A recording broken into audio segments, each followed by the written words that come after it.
Hello and thank you for joining us on the Tuesday edition of Journalist Hangout. I'm Ayodele Ozubaku. Nigeria is still far from containing the COVID-19 pandemic, so let's do our part to halt further spread by keeping safe at all times. Today on the program, President Buhari delays gazetting executive order on autonomy for state legislature and judiciary after pressure from state governors. APC publishes particulars of governors. Aspirant displays Governor Obaseki's O-level results, and later on the show, Burate mates President Buhari says troops killed 1,429 Boko Haram fighters in 2 months as insurgents launched deadly attack in Jere local government, Borno State. I'll be hanging out with Babajide Kolade Otitoju and Asuko James. So if you're ready, let the hangout start now.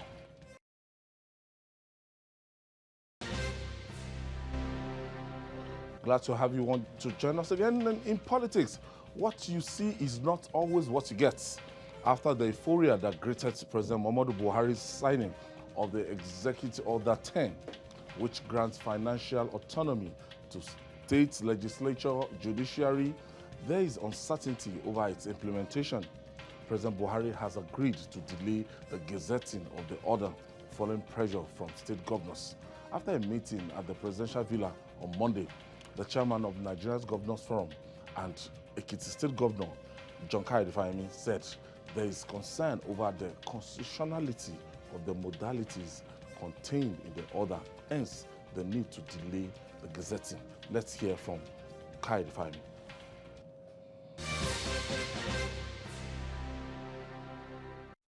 We've met with the president before now on it, and the president was very pleased that for us as governors, we are all united in our support for the autonomy of the judiciary and the legislature. That's the position of the 36 governors of the Federation. And Mr. President was gracious enough to say, okay, given your concerns about that, we will delay the gazetting of the order and allow you and the Attorney General and the Honorable Minister for Finance, Planning and Budget to work out the modalities. We said so last week, Babajide, and as in we discussed about, the governors, giving, and this is a good development, but apparently that's not the end of it. The governors had to prevail on Mr. President. And do you feel Mr. President should delay in gazetting this? No, as a good leader and a listener, it's the right thing to listen to them, to delay the gazetting, so that you can at least hear what they've got to say. But I would like to encourage the president not to go back on the decision that he has taken. The decision that he has taken is a good one. We've supported him. We will continue to support him because we must tell ourselves, do we really want democracy? If we truly want democracy, then separation of powers must be respected. It has to be respected. Governors can't be behaving like demigods in their states. If there's any state where somebody, whether it's the Speaker of the House or even a judge, a chief judge, wants to show that he's even-handed, wants to be professional in doing his job, governors will rise up and fight that person. That is what is happening in the states. We put so much attention on what is going on at the federal level, even the corruption war. The bulk of our attention is on what is going on at the federal level. So many things, untoward things are happening at state level that we don't bother ourselves about. And that is what has encouraged the recklessness that is going on in some states. These governors don't want to be challenged in any way. The moment they become governor, they see themselves as God with a small letter G. It has to stop. what is clear is the provision of section 121 subsection 3 is clear. That already stipulates that these arms of government will have autonomy, fiscal autonomy. That's stipulated. What the president has only done is to do his best, find his own way of ensuring that that provision of the Constitution is respected, is implemented. Because what we have is a situation in which the provision is there, but governors are refusing to obey the dictates of the Constitution. I've already mentioned what happened in Kogi State, where the governor felt that because the chief judge did not do his bidding, decided to hold on to the funds of the judiciary for about a year. Who does that? In this modern age, somebody will behave like that? That's why the president took this decision. It's not a bad decision. But we knew that these governors will want to fight back. But their fight back will end up in humiliation. Because even now, they had lost in court. The JUSUN, the umbrella body of judicial workers, took them to court. And they got victory. Up till now, that judgment has not been set aside. Court 6, Federal High Court, Justice Ademola, it has not been set aside. So on what basis do they want to continue to demonstrate intransigence on this matter? On what basis? The president, yes, listen to them. Let's hear what they have to say. But it has to stand. The autonomy as recognized by the Constitution has to stand. And that executive order, I want to advise the president to stand firm on it. Asuko, do you think these governors are taking advantage of, being a predominantly APC governors, APC, federal government APC, and they have like 22 governors of 36 that they're taking advantage of? Because ordinarily, if it's previous administrations, we know the governors might have gone to court by now. But they mooted the idea of going to court, so that one is not. So I think reasoning actually prevailed because they know that they can't just go to court like that. They can't go to court. So the best thing is, just like you said, they now looked at it that the president is APC, and most of the governors are APC governors. But we cannot also forget the fact that the Constitution is greater than any political party.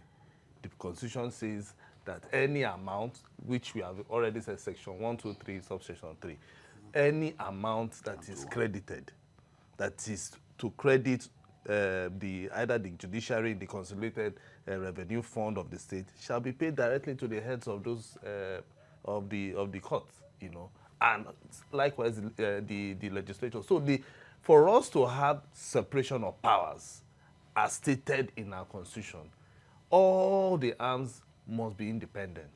And so that we'll be able to also hold those arms of government to account. Because we cannot say it is only the executive that should be the Lord of Manor. No. We are not even talking about being the overhead, but we are talking about them doing their work. So that, because as it stands today, Ayo, somebody was telling me in my state that the judiciary there, even for the governor, signs impress for the judiciary. Just for them to, there's a contractor that had to, to print calendar.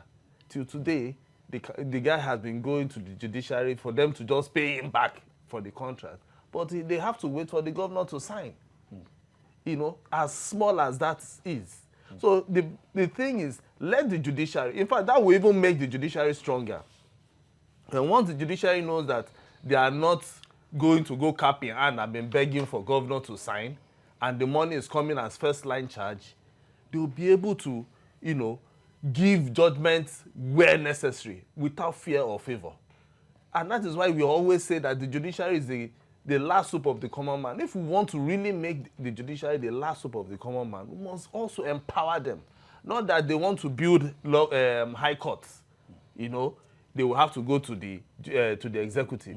Don't forget, there was a particular time in this same Nigeria that we have, that a sitting governor built a high court, and when his case got to that same high court, the judge actually threw away the case.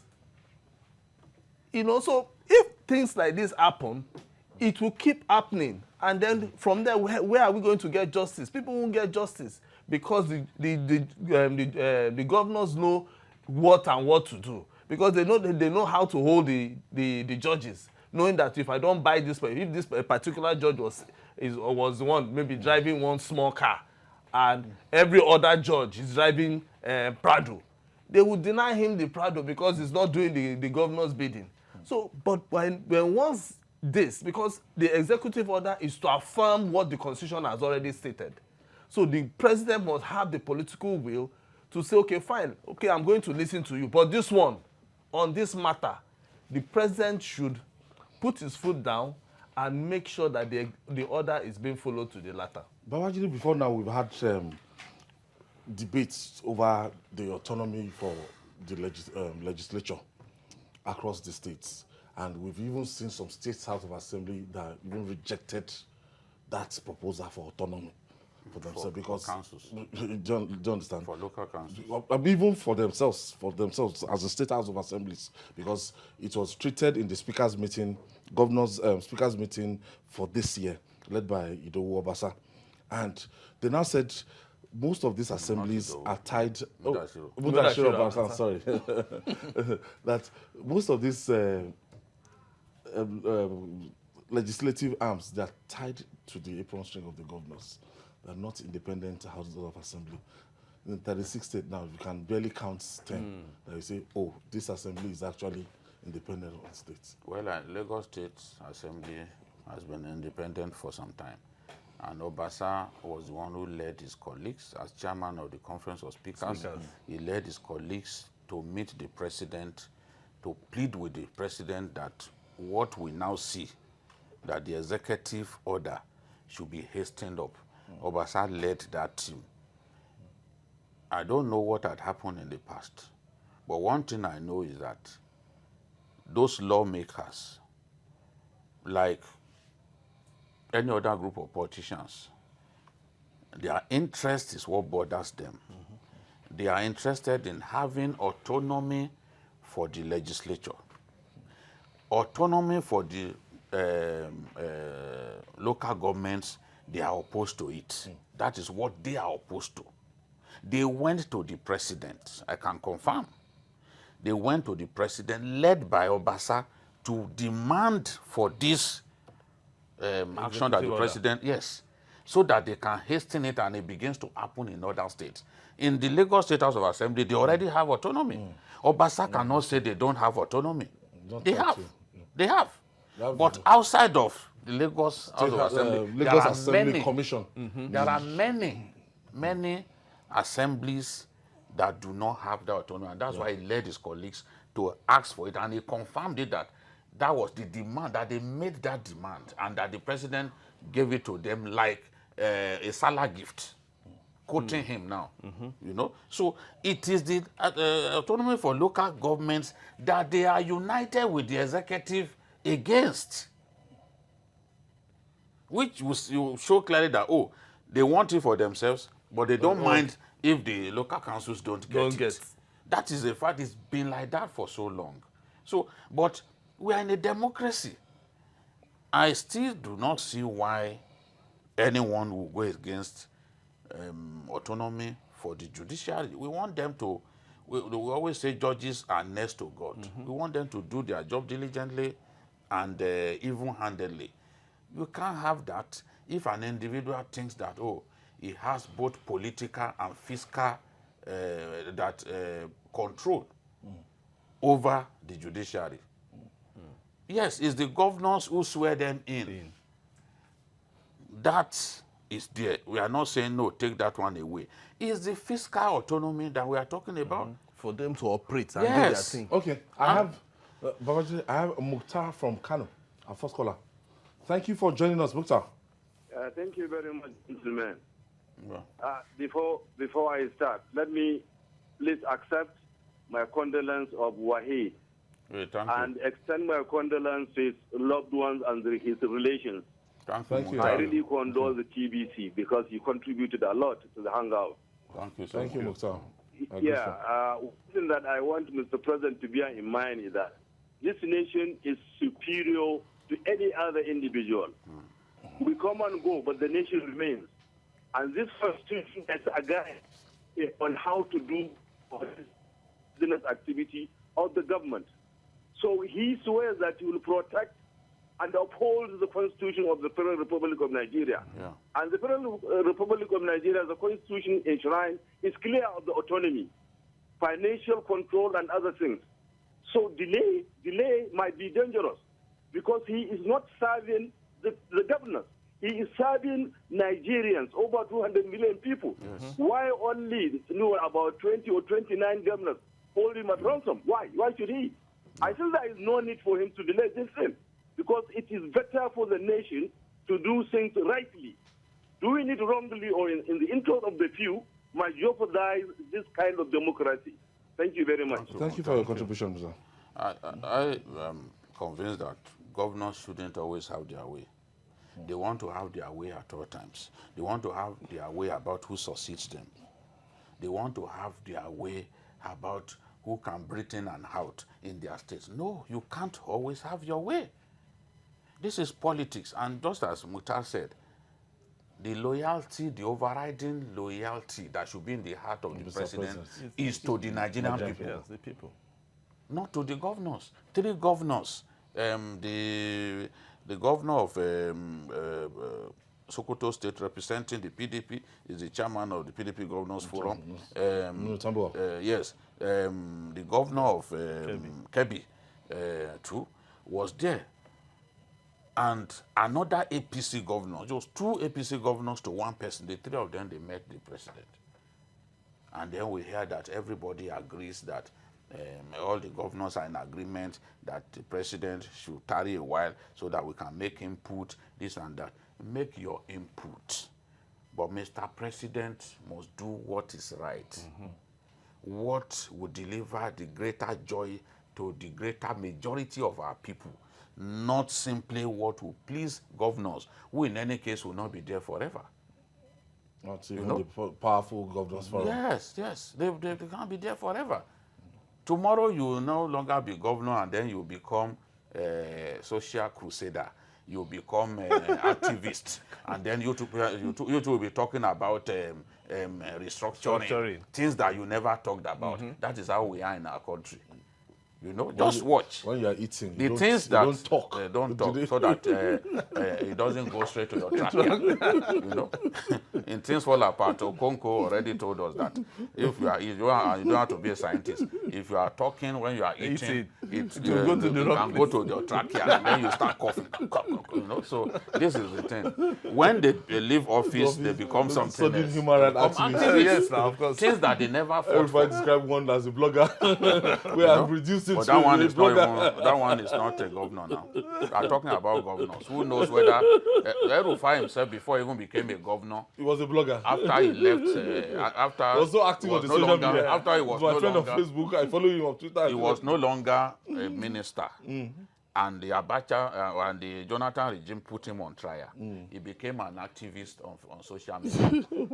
So he can say what he wants about something else. That pastime that he took on is what the man with the bushy hair in Kaduna too has taken on. So perhaps he was the one who even taught him. All right. Integrity and qualification tests are essential for people seeking public office. That is how we can vouch for their ability. Ahead of the All Progressive Congress APC primary election in Edo State, the party has made public the certificates of 6 governorship aspirants, according to the document placed on the notice board at the National Secretariat of the party in Abuja. Governor Obaseki has 3 credits and 3 passes in his 1973 West Africa Examination Council WAEC certificates submitted for screening. Many political analysts see this as an apparent move to rattle the governor. Gentlemen, this happened we saw what happened in Bayelsa State. And the Supreme Court was very clear. And we discussed it on that program.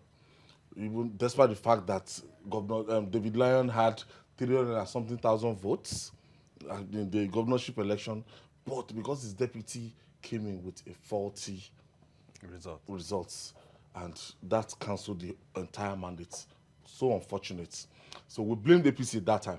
We blamed the APC, the screening committee, that they didn't do their due diligence and everything. So they've got to that part now. They are screening people that will be presented as, aspirants for the primary election to be held in 22nd of this month. Babajide, what do you think is happening? This is looking definitely, this is not the ordinary surrogate thing, but it looks like one of those steps that is meant to keep this governor on his toes. It's not the only one whose certificate has been displayed. So that takes care of the argument that it was meant to embarrass him. Other people had their certificates displayed. 6 of them. But to an extent, it also demystifies him, because you then see clearly that the governor couldn't pass English at O level. Yet he went on to read classics, at the great University of Ibadan. Maybe he needed to recite his papers. It's allowed. You can present 2 different results to get into a tertiary institution. Their intention may be, let us show the world that it's not as fantastic as he wants the rest of us to believe, because some other person will sit, for this West African school certificate exam and have 9 credits at one go. But as you can see, he didn't even have more than 3 credits, which would not be enough. In today's Nigeria, you must have at least 5 credits. Including mathematics and English. So he didn't meet that criteria at that time. But we have already lowered the bar that you don't even need to have secondary school certificate to be elected. We have terribly lowered the bar. Yes, according to all the court judgments that we've seen. Yes, that we've seen. Even the judgment in favor of Mr. President, the court said it, that, look, we don't have to have all of those certificates. So that takes care of the reason they decided to do that. Another opportunity, another reason is probably for people to have a look, and if they have reservations, if they think that there are discrepancies, the statement signed by they can complain now. Because as I said, in Bayelsa back then, when the guy contested for Senate, they took him to court. The reason he was not disqualified at that time was because they ran out of time. On technical grounds. Yes, they ran out of time, so he got out of jail and he became a senator. That was what happened. Otherwise, APC would have been defeated. Even in that senatorial contest, he would have been disqualified. So, and then said, look, if these people had done their due diligence, it should not have been presented. But we are in a party where once somebody is very strong, he says, this is the person that I want, and nobody will challenge him. They have to begin to change that as a party, to show that they are a party that is not dysfunctional. They have to begin to change that. When someone says he wants to aspire for elective position, you have to subject his credentials to scrutiny. I think they did that in Kogi, because the former chief of naval staff, there were discrepancies in his age. I think somewhere was 1960, the other place maybe 1959. They dropped him. They disqualified him on account of that. So they have to continue to do that. Ascot, do you think this exercise and the way it's being pasted publicly and everything, do you think it is just to get the best candidate out, or is an extension of the field between Obaseki and his national chairman? No, if the party is true to itself, I believe they just want to, they say once bitten, twice shy. They've already been beaten in that Bayelsa, because that Bayelsa was just a clear win for APC, So if you look at it from that angle, you know that maybe they are trying to make sure that anybody they are putting on the field should not have any dent, in any way. Called on public now to help them. So yes, so now they are saying these have are any the aspirants, these are everybody. It's just like when somebody wants to get married in the registry, they'll put, they'll put your, yes. You So better you say go it there, now, say it or now. forever remain Silent, And they give you some So, minutes. and thankfully, the party now That's is the one saying, time when women are usually yeah, very afraid because you don't know where. No, so what they've done is they pasted in Abuja, they pasted in Benin City. So if you have any objection, you can now raise the objection and say, okay, fine. This person actually said, oh, the maths, he didn't go to this school and this and that. For the governor, he's already having issues because there's a petitioner already saying that in 2016, they actually said his documents were missing, or they even declared affidavit. So APC will need to be very careful because right now people are saying that they want to get him. So they shouldn't be seen as, trying to favor some other people against the incumbents. Okay. Because right now, everything seems to be working against the governor. And we don't want a situation whereby everybody will look at, oh, it is the national chairman, he does not want the governor, it does not do, So, but from all indications, I want to believe APC is trying to make sure that their house is really clean. Anybody they are going to put out should not have any problem, especially certificate, either forged. That is why they are saying the minimum standard, the minimum should be school certs. So if I'm to contest Ayo, I will just take my school cert.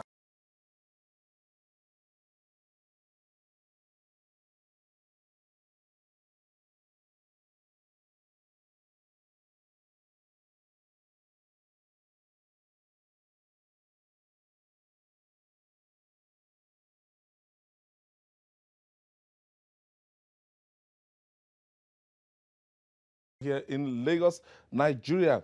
And Babajide, now you will see, before now, the practices, BSc,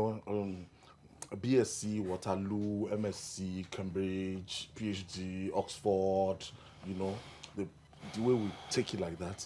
Now, the standard is so low and we've brought down the bar because of our constitutional requirements. Now, a lot of these politicians say it's now okay to just leave it without controversy. They'll just go for that their O levels. Yeah. And if you watch most of the INEC declaration now, you just go about that. People will just don't bother themselves. That's O levels. For some politicians, their certificates are truly missing. So instead of declaring that certificate is missing and just giving them your first school leaving certificate or your secondary school certificate, they will now go and procure university certificate, this and that, and they fail to realize that there are people who have been monitoring them all along, maybe their own schoolmates and all that. Those are people who now go and leak the secret that, look, this guy was not in school. Especially if it's a foreign school. Just send a mail to that school. In the record of that school as one of their graduates, So, and that's how things degenerate. Many politicians have been disqualified on account of this. It's usually a pre-election matter. Many have been disqualified. So the best thing is to play safe. But when you look at what's happening in Edo State, it's even beyond. The intrigues are much more beyond the issue of certificate. The judiciary is being used by both parties. The governor is suffering setbacks, through the judiciary, trying to get an ex parte motion, but the judge said, no, I'm ready to hear this matter. Those guys said, oh, we are in court, we are ready. So instead of the usual practice, just on behalf of day of execution and until the resolution of the matter, the judge said, I'm ready to hear this matter on its merit. And he has said today by Thursday, they will be back in court. He wants to decide that matter on time. that clearly is not the sort of thing that the governor wants. Now, you also came up with the idea of a gazette, saying, okay, you don't want to have more than 20 persons in in any venue. Except some will be moved their stadium. Even for the indirect election, before you can get to the point where the delegates emerge and then they go and vote for one person, you must do ward congresses. Yes. That's what the law says. You must do ward congresses. When you do the ward congresses, crowd must gather. As we speak now, the PDP, they are doing ward congresses. Governor Fintiri of Adamawa State is the one coordinating this thing for the exercise.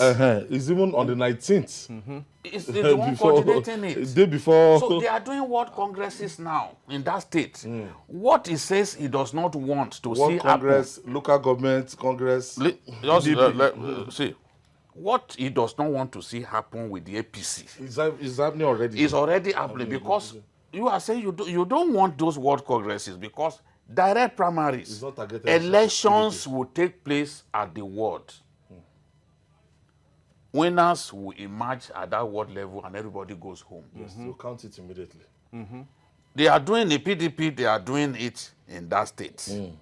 You have given them permission. Yes. So the permission you've given them, they will emerge and then go to Ogbe Stadium to elect the governor. If you can permit ward congresses For PDP. why are you against the APC electing people at ward level? And then they just go home. They do it one day. They don't have to do it twice.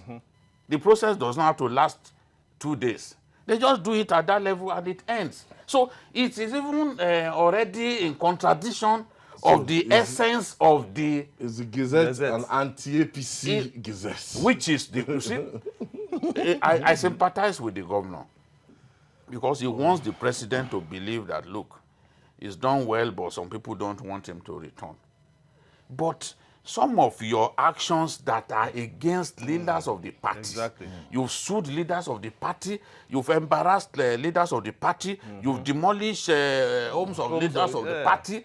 All these actions, they are presented to the president that, look, the man that you are doing photo opportunity with, assembly. this is the way he is. So yes, the 14 this is what he has done. No, The assembly people. they are APC members. They have denied them their daily bread.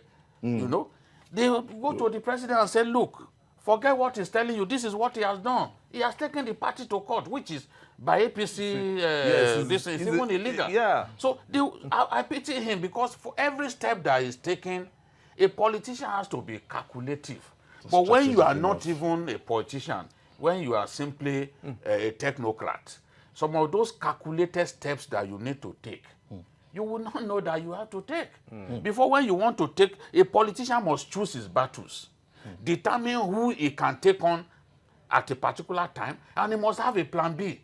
If your plan A is simply to make sure that Oshomole is removed as the party chairman so that it does not preside over the primaries. If you are unable to implement plan A, what do you then do? Be a plan B. Then that means your plans will collapse like a pack of cards. So its ultimate plan was the removal of Adam Removal. Oshomole. Yes. And that failed now. And apparently, you know, it's like at a point, it was looking like it will happen. When those chairmen, state chairmen, 12 of them said, look, we don't want to Oshomole anymore. And then that adjournment sinner died in Abuja. None of us imagine that the same judge will come back and say, okay, I'm ready to sit. The same day. It's unprecedented. The same judge came back and sat, and he gave a judgment that favored Oshomole. So at that point, that the battle was lost. Okay, Asuko is now looking as if, look at Adams has even changed his strategy. He's not talking again. And he's now looking very, very, to me, powerful because he has decided to seal up his mouth. And you don't know his game plan. You don't know what, but Obaseki is the one doing the talking. And we've seen what has been the outcome. You can see silence is golden.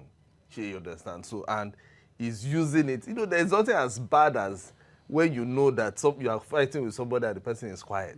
Your methods are working. Yeah. And his work is just looking at, oh, this man. I know, normally he would have been talking and talking right now. He would have talked himself into trouble. with enough interviews, press conferences, and live sweating. Yes, vibrating. He's sweating. The veins in his neck will be coming out. But this one is just sitting in a he's just sitting somewhere and looking at how. I think his handlers they are better. No, they are more no, strategic now. No, this is the politician. You know, there are some politicians that are difficult to manage. In this case, his eyes are on the ball. They will have told him that, Oga, Seal up your mouth. this time around, no talk. if you want to talk, your boys are ready to talk to this time. So, and you know, it's not a battle for him alone. It's just like he's the symbol of the battle. So if he loses all of them, they lose face. So those guys will tell him, Oga, don't talk. There are people who are loyal to among governors who are silently waging the war and ensuring that, okay, they achieve their aim. So what does he want to talk for? In the past, he talked and talked himself into trouble. Exactly. In the past, he talked and demarketed the party. So this time around, he just... Seal up your mouth. Yes. I saw him when he held the governor of Ondo State. Akredolu said, come with me. That's a man that they used to quarrel with. Come with me. Talk to the press. Akredolu now did the talking. And he was looking. Akredolu is a smarter politician. What he has done is what Obaseki should have done. Yeah. Because he too was at loggerheads with this same tendency within the APC. But he has retraced his steps. He came to see the big man in Lagos. He has made peace with Oshomole. And Oshomole too has realized that, okay, it's wise to take on one person than take on two persons. So that's what this person should have done. You don't fight. Instead of saying that this is not Lagos, it's not Lagos. At the time, the whole thing was... See, when you talk to people like Akredolu today, they will say, look, we cannot fight with Siwaju now. We are friends. All of these people, Shomole and the rest of them, are used to handle their cases at the tribunal. And look back, you will, on behalf of Asiwaju, I used to handle their cases. Sometimes even pro bono. So we can always make peace. A politician should not see a conflict as something that is irreconcilable. You must give room for reconciliation. And that is what has been missing. And you are whether you like it or not, you are the underdog. You are the one who should stoop to conquer. Obaseki was not ready to stoop to conquer. He had the people he could use. He had the tools, but he was not ready. Believing that they would succeed in the plan to chase Oshomole away as national chairman. Once that plan did not work, that was the end of... Now, but Asuko, sometimes you see this kind of politics that we play in this part of the world, but I think I have a caller. Okay. Mazi Okurafo is calling us from Abia State. Thank you for joining us. It's gone. So, if at the end of the day now, do you see truce before this time and the June 22nd for the primaries between both men, Oshomole and Obaseki? That is 24 before the 22nd. Before these primaries, yes. That's before the 22nd. Yes. Well, it depends on how quick the leaders of the party would move in. And they don't move since because they've opened the doors for all of them to come and discuss and talk and settle this matter. But every day the governor goes out is always bringing out statement that it doesn't look as if he wants to reconcile, and which is a very, very adversarial. Jide, did your final word on this? It's too adversarial. Is truce peaceful? I mean, resolution of this conflict. In whose favor? In whose favor? The candidates have emerged. In whose favor now? Truce at this time?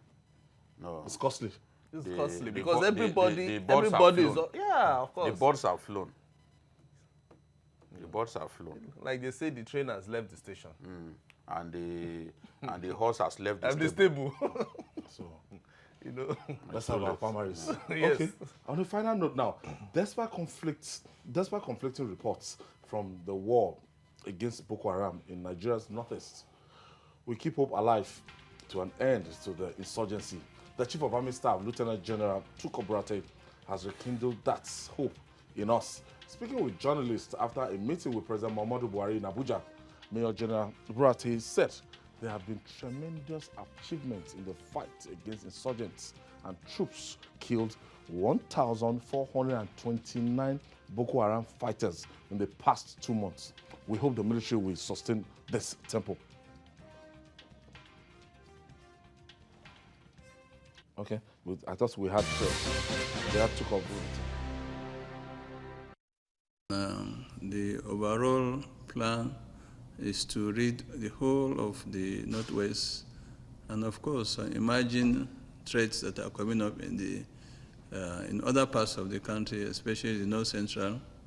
Some areas that hitherto had been quiet, we're also planning towards that, not only in Sokoto, but also across the Northwest, North Central, and of course, South, West, Southeast, and the South-South.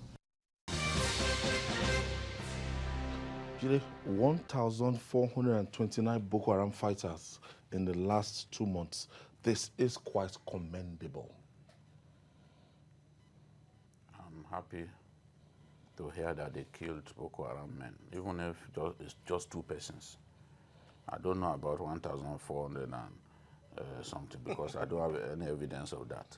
But because counting 1 to 1,400 and something, I don't know why they've not wiped. That should be enough to wipe out the. When the Chadians, the truth is, we saw bodies. Let's be worried about the fact that the war has still not ended. That is my concern. The war should end. I'm not interested in body count. Let the war end. When the war ends, you don't need any evidence. You don't need it.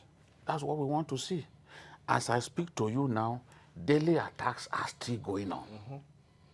Yesterday in Muna, they still came to attack. They are still attacking army bases.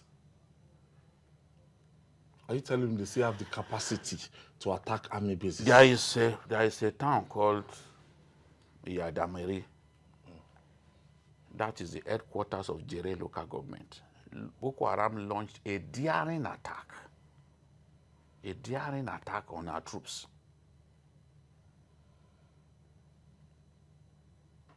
Daring attack, when I say daring attacks, you know, with casualties, some will be missing. This is the thing. The Maiduguri Damaturu highway is still not safe. If you want to risk your life, drive on Maiduguri Damaturu highway. As I speak to you. The attack on Muna was just yesterday. So it's not, and then today, as I was here, I got information that on Maiduguri Monguno Road, Boko Haram came. They call them ISWAP, but me, I prefer to call them Boko Haram. ISWAP came and kidnapped 5 persons. But thanks to our troops, they were able to rescue those people. But the capacity to still launch these attacks are there. Nobody can deny that. I thought it has been degraded. No, we may not talk about these things all the time. But it doesn't mean it's not happening. Attacks are still taking place every day in different locations. I'm saying this with a sense of responsibility. What we were saying it here that the Chief of Army Staff should not come back until the war is won. But he's back to Abuja now after 2 months. And the war has not been won. Because you cannot, the attack on Kadamari is one of the biggest in recent times. That town, Kadamari, was where Mariam Abacha was born and brought up. So I'm not even saying what is not true. Let people investigate. You may not read it in the newspapers. The army may not announce that this happened. But it happened. And I stand to be challenged. That they took on our troops. For me, I even thought after all this that they will not be able to take on our troops anymore. But if Boko Haram can still move around with 10 gun trucks, attack a location with 10 gun trucks, then I'm really worried. Asuko, I thought what Idris Deby did was to tell us that, look, you guys have done you a favor, as in 90% of what you're meant to do, I've done it. Just come from up 10%, and I expected that since the Chief of Army Staff led that onslaught, that by now we should be saying, yes, we are almost done with Boko Haram. Attacking a military troop is something that is worrisome. Ayo, go and check the dates that Idris Deby and his troop left and when we decided to go and do the mop-up that you're talking about. Check the dates. If you're saying go and mop up, immediately they left, you should have... Even before. You know, that is what I'm saying. Immediately they left, they would have just gone ahead and do the mop-up that they wanted. But it took us time for us to do the mop-up. And these guys were definitely... They were moving, they were running away. Of course, they were all running away. Until they now said, okay, nobody is pursuing me again. They will come back again. Their locations. You know, we are not saying that our soldiers are not trying. We give them, we commend them. But the thing is, these terrorists are still everywhere. Mongonu to Maiduguri Highway, they are there. It's a no-go area. Mongonu to Kano Highway, you can't even pass. Mate is even worse. You know, Mate, you can't even move. You see, Kano to Damaturu is safe. It's safe. But after Damaturu, you are going to Maiduguri. You're on your own. You know? That's the thing. The other day I was even I said it now that the governor has not been, the governor's town since 2014, Zulum. Zulum is located in, Professor Zulum, his town is located in Monguno local government. Nobody has lived in that place. The place is called Zulum? Yes. Since 2014, people have fled. Till now? So the governor is probably in fact, the only safe place is Maiduguri, and inside that Maiduguri, I hear that Boko Haram still have people. Mona Garage is less than 10 kilometers to Maiduguri, and they attacked it yesterday. Mona Garage, this Jere local government, this whole Jere local government, we have more or less even merged with Maiduguri. They are the outskirts. And they are still going to those places. I thought Maiduguri is so fortified that... we are saying inside Maiduguri is fortified. But there are villages around. That's what we are talking about. There are communities around it. There are communities, Mona Garage, for example, these are on the outskirts. They still come close. Where's the university? Jidapolo community. The university is on the way to Konduga. It's still more or less on the outskirts too. On the way to Dalori, you know, they're still on the outskirts, not in the heart of the town. The heart of the town is fortified, but the edges of the town, anything can happen. But they can't overrun the town. Say the boys. No. That would be too ambitious. They won't try it. Every time they try to come in, they always repel them. But what we are saying is, look at Auno, for example. This Auno, I don't know how long it will take us to remove the threat in this area. These boys come in from Sambisa and wait to attack motorists in this area. So, and you know what they were saying to the people in the town? We have not come to kill you. It's just soldiers that we're after. What's infantry? No, we won't kill you. Even this Kadamarina, they told the villagers, look, we are not going to kill you. They wanted to burn the local government secretary, but they changed their mind and left. After attacking troops positioned there. So what we should be talking about is what have we achieved in 2 months? In concrete terms, the enemy still exists. We want to see the enemy destroyed totally. That's what we want to see. And added to that, bandits are not letting our people have any breathing space. Exactly. They are back to killing people in Zamfara now. I hope you are aware. Zamfara. Despite the truce. The respites. Yes, despite the truce, for which we praise the governor. They are back to killing people, attacking villages in Zamfara. They are attacking villages in Katsina. No, Katsina it has gone AWire now. Yeah. So before we started the program, we saw videos of residents taken to the streets. Yeah. They are leaving the street. They are leaving their homes. They have fled their Fast homes. career especially. They are protesting that No, these bandits are harassing us. Even this one, even the people in this Kadamari, the hometown of Miriam Abacha, they are threatening that they will leave Kadamari and go to, they will become IDPs in Maiduguri if they don't get sufficient protection. Because they never knew that these people could come. Even me, I'm shocked, given how close it is to Maiduguri. So this is the thing. There's still so much work to do. We don't hate the army, but it is the truth that we like to say. So there's still so much work to do.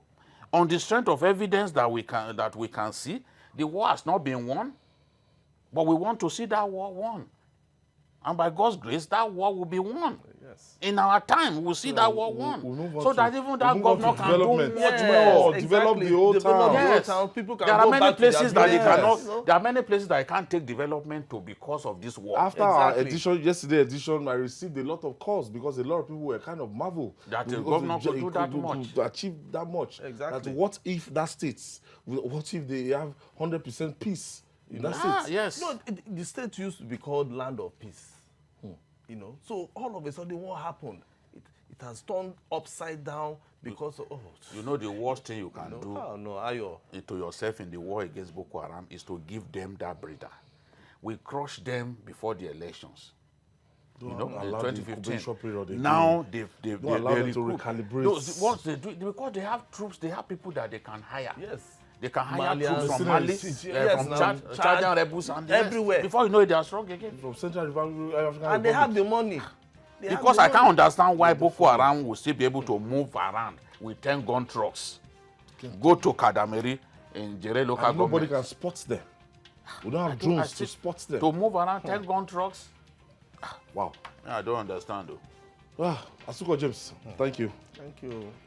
Thank you for your contributions today. Big you. Thank you. And that's our offering today. Join us tomorrow for another edition of the program. You can watch Journalist Standout on our platforms showing on the screen.